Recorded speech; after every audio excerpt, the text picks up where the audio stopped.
Ladies and gentlemen, the President of the United States. Waheshimiwa, panapohusika, Rais wa Marekani anaingia.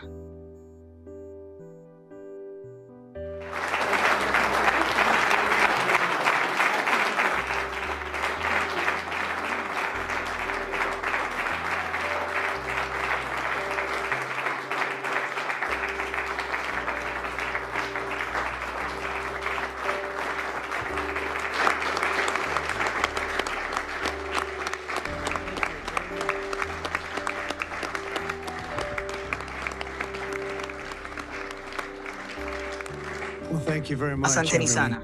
Ni heshima kubwa kuwa hapa nanyi. Najua mmekuwa mkifanya kazi kwa bidii na kwa mafanikio makubwa. Ikulu ya White House ni sehemu ya kipekee sana. Nataka kuanza kwa kuuliza, Johnny yupo? Kutoka kwenye kombe la dunia, nataka kukushukuru kwa uchaguzi huu. Tumekuwa na mawasilisho mazuri sana katika ofisi ya Oval na niliona ni vyema kushiriki nanyi hapa. Hili hapa ni kombe na ni kitu kikubwa sana. Kombe la dunia ndilo tukio kubwa zaidi la michezo ulimwenguni. Gianni Infantino, ambaye tumekuwa marafiki kwa muda mrefu, alifanya kazi nasi kwenye mkataba wa kuleta kombe la dunia hapa. Na kutokana na mambo mengi ya kuvutia yaliyotokea, hatimaye nipo hapa kama rais wakati tukio hili linapofanyika. Nilihisi huzuni kwamba nisingekuwepo kwa kipindi chote cha miaka 8, lakini tumefanikisha kwa njia ngumu, lakini labda njia muhimu zaidi. Kwa hivyo nitakuwa pamoja nawe kama rais, Johnny. Tafadhali, unaweza kusema machache na kuonyesha jinsi kombe hili lilivyo la thamani? Please. Yeah. That's a great key. Well, you go ahead. I trust you. Hii hapa ni tuzo mpya kwa mashindano mapya FIFA Club World Cup. Klabu 32 bora kabisa duniani zenye wachezaji wa kiwango cha juu kabisa zitashindana kwa mara ya kwanza katika historia ya mashindano haya na yanafanyika Marekani. Mchezo wa ufunguzi utafanyika tarehe 14 mwezi wa 6 huko Miami na fainali itachezwa tarehe 30 mwezi wa 7 jijini New York, New Jersey. Lakini kilichofanya kombe hili kuwa la kipekee ni kwamba linawakilisha maisha ya zamani ya soka na mustakabali wake. Hakuna kombe lingine lolote la michezo linalofanana na hili. Tricky.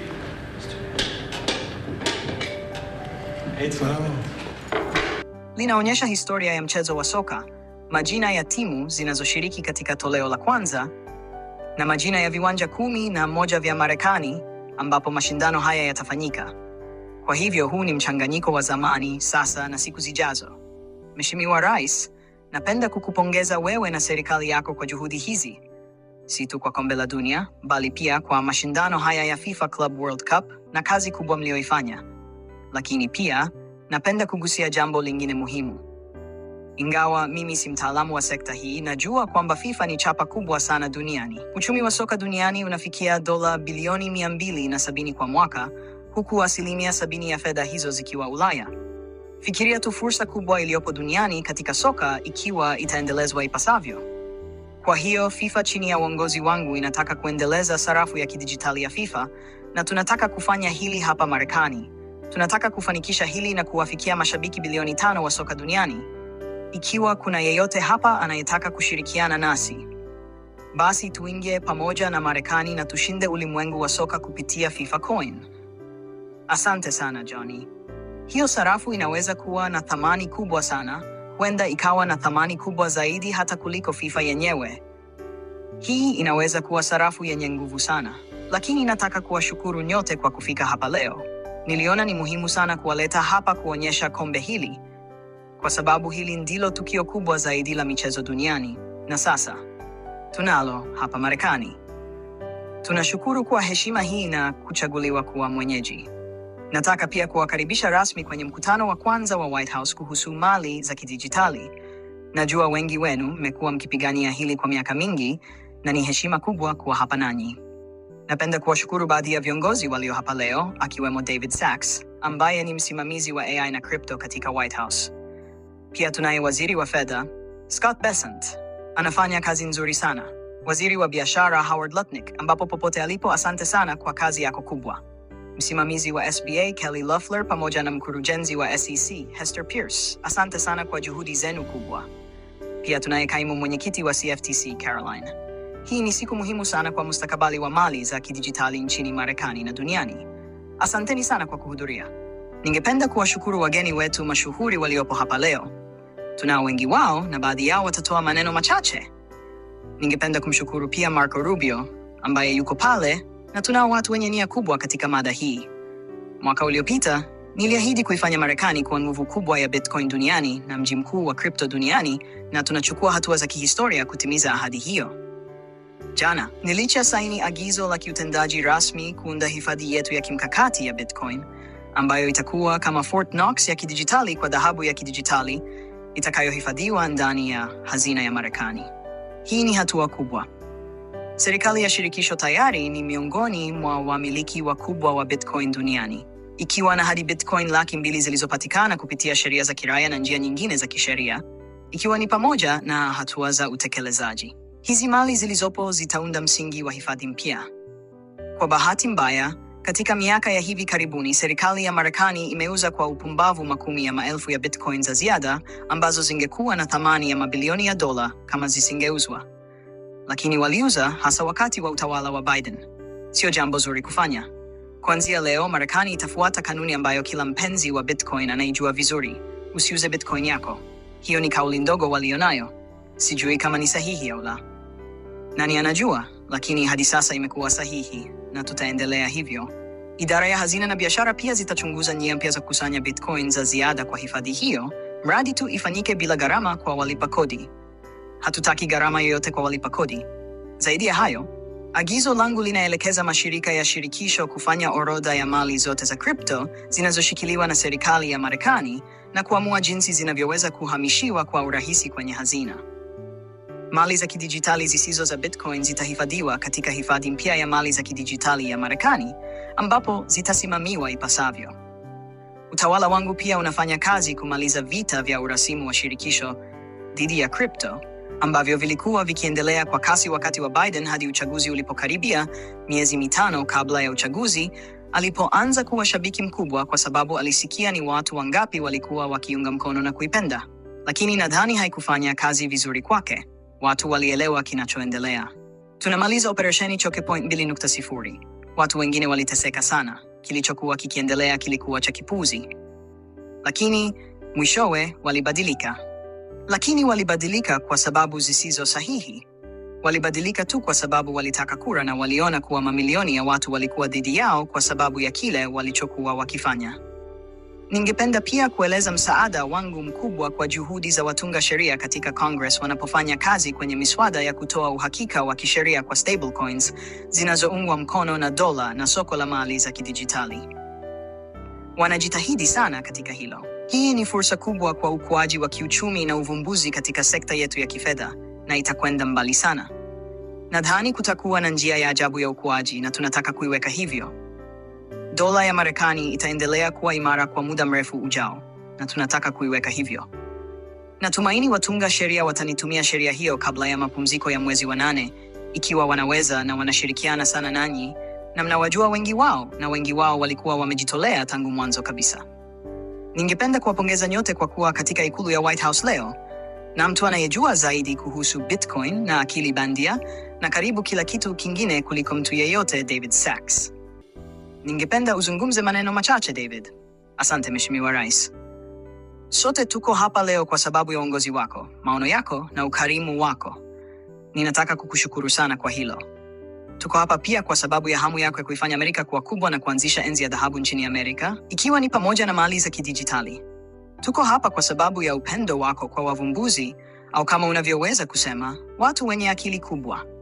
Tunajua unapenda watu wenye akili kubwa, na tuna karibu watu 30 hapa ndani ya chumba leo. Hawa ni watu bora katika sekta ya mali za kidijitali. Na jambo lingine ambalo nadhani unapenda ni haki ya kisheria. Hii ni sekta ambayo ilikabiliwa na mashtaka na mateso kwa miaka 4 iliyopita. Sheria mbaya. Na hakuna anayejua jinsi hiyo inavyohisi zaidi kuliko wewe. Kwa hivyo tunathamini sana ukweli kwamba unaelewa haki ya kisheria na kwamba uko tayari kila wakati kupigania jambo sahihi kwa haki ya kisheria. Huwahi kurudi nyuma. Unasimama imara hata mbele ya risasi ya muuaji. Ni msukumo kwa kila mtu katika chumba hiki nadhani. Kwa hivyo ni heshima. Asante. Thank you. Asante sana. Ninajivunia sana kufanya kazi kwa ajili yako. Ni heshima kubwa kufanya kazi kwa rais ambaye kila siku anajitahidi kutekeleza mambo mengi kwa niaba ya wananchi wa Marekani. Serikali yako inafanya kazi kwa kasi kubwa sana, kwa kweli ni ajabu. Inafanya kazi kwa kasi zaidi hata kuliko kampuni yoyote ya teknolojia ambayo nimewahi kuwa sehemu yake. Much appreciated. Ninafurahia kila dakika ya kuwa sehemu ya hii timu na kushukuru tena. Asante sana David. Ninathamini sana. Sasa nataka kumpa nafasi Waziri Bessent aseme machache. Asante David. Leo, Rais Trump ametia saini agizo la kuanzisha akiba rasmi ya Bitcoin ya kimkakati na kuihifadhi. Hatua hii itaiweka Marekani katika nafasi ya uongozi miongoni mwa mataifa katika mkakati wa mali za kidijitali. Ni muhimu kwa Marekani kutambua ukweli huu na kuchukua hatua kabla ya mataifa mengine katika zama hizi za kidijitali. Tunampongeza rais kwa mwelekeo wake wa kutumia mali za kidijitali ambazo taifa tayari linamiliki, na sasa tutaweka akiba hii ya Bitcoin. Hii itatumika kuongeza nguvu kwenye mizani ya mali ya Marekani. Nimekuwa nikisema mara nyingi kuwa Rais Trump anaunda mali kwa ajili ya wananchi wa Marekani, wakati marais wengi wa nyuma wamekuwa wakiongeza madeni. Na sehemu kubwa ya mpango huu wa mali inaweza kuwa kupitia mali za kidijitali. Tunakwenda kumaliza matumizi mabaya ya sheria dhidi ya mali za kidijitali. Utawala wa Rais Biden haukufanya chochote zaidi ya kuwaadhibu wavumbuzi. Kuwapo kwenu hapa leo ni ushahidi wa uthabiti wenu. Sehemu kubwa ya jukumu la Wizara ya Fedha katika agizo hili linahusiana na kanuni za kodi na maamuzi kuhusu uzito wa hatari za uwekezaji. Nataka kuwahakikishia kuwa tutashirikiana na ofisi ya mdhibiti wa sarafu, mamlaka ya kodi, na tutafuta au kurekebisha miongozo yote iliyopita inayohusika. Pia tutaweka mfumo bora wa usimamizi wa sarafu thabiti. Kama Rais Trump alivyoagiza, tutaweka sarafu ya Marekani katika nafasi ya juu duniani na tutatumia stablecoins kuhakikisha hilo linafanikiwa. Asante sana. Teknolojia ndio msingi wa urais wa Trump. Anaielewa, anaikumbatia na ataendelea kuitumia kuisukuma Marekani mbele. Teknolojia ya blockchain na Bitcoin ni sehemu muhimu ya mkakati huu, na rais wetu ni kiongozi mkubwa katika hili. Tunatumia blockchain, tunatumia Bitcoin, tunatumia mali za kidijitali kusonga mbele, na Rais Donald Trump anaongoza njia. Hatuwezi kujivunia zaidi ya hivi leo. Asante sana. Asante sana Howard. Kelly, tafadhali endelea. Asante sana Mheshimiwa Rais. Hii ni siku ya kihistoria. Kama mwanzilishi wa crypto, siwezi kueleza jinsi ninavyojivunia kuwa sehemu ya serikali yako. Unasonga mbele kwa kasi ya teknolojia bila shaka. Na leo ni siku nzuri kwa sababu si tu vita dhidi ya crypto imekwisha, bali pia vita dhidi ya uvumbuzi kwa ujumla. Katika utawala wako, tutaingia katika zama za dhahabu. Kama msimamizi wa SBA, shirika la biashara ndogo, najua biashara ndogo ni sehemu kubwa ya uchumi wetu, na crypto inaweza kusaidia sana ukuaji wake. SBA iko tayari kufanya kazi na crypto. Natumai kushirikiana na viongozi wote waliopo hapa kusaidia juhudi zako. Asante sana, Kelly. Tom, tafadhali endelea. Asante Mheshimiwa Rais. Napenda kusema asante kwa timu bora ulioikusanya. Asante kwa David. Mkutano kama huu hakuna mtu aliyewahi kufikiria kuwa ungewezekana miaka michache iliyopita. Wewe ndiye mwenye maono. Wewe ndiye uliyesema, tutafanya mfumo wa fedha wa karne ya 21 hapa Marekani. Nimekuwa kwenye sekta hii kwa miaka 9 na ni ajabu kuona jinsi tulivyopiga hatua. Hili ni kutokana na uongozi wako. Mungu akubariki kwa hili, kwa sababu litakuwa na athari kubwa kwa kila kitu kingine unachofanya. Na kwa njia hii Wamarekani wanapenda hili, wanapagawa kabisa. Asante sana Mheshimiwa Rais. Asante sana Tom. Asante sana. Kuna mtu mwingine anayetaka kusema jambo? Asante Tom. Asante. Cameron au Tyler, unataka kuwa na haya sana? Kwa kweli, Cameron, nafikiri ulisema jambo fulani mapema ambalo niliona lina busara sana. Umesema kwamba mwaka mmoja uliopita ulifikiri kuna uwezekano mkubwa zaidi wa kuishia jela badala ya ikulu ya Marekani. Sitaki nikuweke kwenye wakati mgumu kwa sababu hukufanya chochote kibaya, lakini hayo ndio yalikuwa mazingira mwaka mmoja uliopita. Je, nyinyi wawili mnataka kusema jambo lolote? Hakika, kwa kweli hiyo ilikuwa ni kauli ya Tyler. Bado tunachanganyiwa mara kwa mara. Lakini ndio, hatukuwahi kufikiria kwamba tungeweza kushambuliwa jinsi tulivyoshambuliwa katika eneo letu wenyewe baada ya miaka mingi ya kujaribu kufanya jambo sahihi. na kila mara tukijitahidi kuinua viwango vya udhibiti. Kwa hiyo ni jambo la kushukuru sana kuona jinsi mambo yalivyobadilika na jinsi mwelekeo ulivyorejea katika njia sahihi. Siku zote tumekuwa na imani kwamba Marekani inapaswa kuongoza katika Bitcoin na crypto, na ni jukumu letu kushinda na kuongoza sekta hii. Ni jambo la kushangaza sana kuona yale ambayo Rais Trump amekuwa akifanya katika hili, na tunatarajia kufanya kazi pamoja. Asante sana kwa kutualika David, na kwa kutuandalia hii fursa. Asante. Asante nyinyi wote. Samahani, nilikuwa nataka tu kusema asante Mheshimiwa Rais. Cameron mara nyingi anajichukulia sifa za mambo ninayosema, kwa hiyo si mara ya kwanza.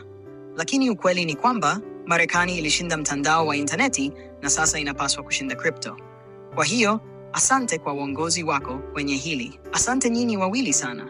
Watu wenye akili nyingi wameketi mezani hapa, hilo ndilo ninalosema kila wakati. Tunahitaji watu wenye IQ kubwa, kwa hiyo asanteni sana. Je, kuna mtu mwingine yeyote angependa kusema jambo? Tafadhali, changiaji mwingine. Ningependa tu kutoa shukrani zangu za dhati kwa jinsi unavyoshughulikia sekta yetu kwa umakini mkubwa na jinsi unavyoelekeza kwa njia sahihi. Mimi hufanya kazi na benki kuu nyingi katika nchi mbalimbali, na nilipokuwa nikifanya kazi huko, nilijiuliza kwa nini, kama raia wa Marekani, siwezi kusaidia mfumo wa kifedha wa Marekani kufikia kiwango cha juu ambacho dunia inaelekea. Kwa hiyo, ninashukuru sana kuona hatimaye kuna kiwango kipya cha busara na kupitishwa kwa mawazo haya. Mimi pamoja na watu wengine walioko hapa tunaamini kuwa crypto, blockchain na miundombinu ya Web3 ni hatua inayofuata ya mfumo wa kifedha wa dunia. Nafikiri Marekani inapaswa kuendeleza nafasi yake ya uongozi katika mfumo huu mpya wa kifedha. Nina furaha sana kuona watu kama David Sachs, Waziri Ben na Waziri Ludnick wakichukua suala hili kwa uzito mkubwa na kutoa muda wao kulishughulikia. Na washukuru sana wao pia. Kwa kweli, nina furaha kuona haya yote yakitokea, na nafikiri hili ni jambo muhimu kwa namna ambavyo Marekani inaweza kuendelea kudumisha nafasi yake katika mfumo wa kifedha wa kimataifa. Kwa hiyo asante sana. Niliona ni muhimu sana kwamba tubaki mstari wa mbele katika hili. Hili ni jambo kubwa na najivunia kuwa na watu wenye akili kubwa mezani hapa. Tunahitaji watu wa aina hii. Tunataka kuendelea kuongoza katika sekta hii kwa sababu China inajitahidi sana kusonga mbele kama kawaida, lakini sisi tupo mbele zaidi. Najua baadhi yenu mmekuwa mkifanya kazi kwa muda mrefu hata kabla ya watu kuelewa kinachoendelea. Nawapongeza kwa kazi yenu. Hii ni siku kubwa kwenu. Kwa hapa White House ni jambo kubwa na mnayo sapoti kubwa. Asanteni sana. Huu ni mkutano wa mazungumzo kuhusu kuanzishwa kwa hifadhi ya Bitcoin ya kimkakati nchini Marekani chini ya uongozi wa Rais Trump, pamoja na mwelekeo wa utawala wake katika kuhakikisha Marekani inaendelea kuwa kinara katika teknolojia ya blockchain na mali za kidijitali.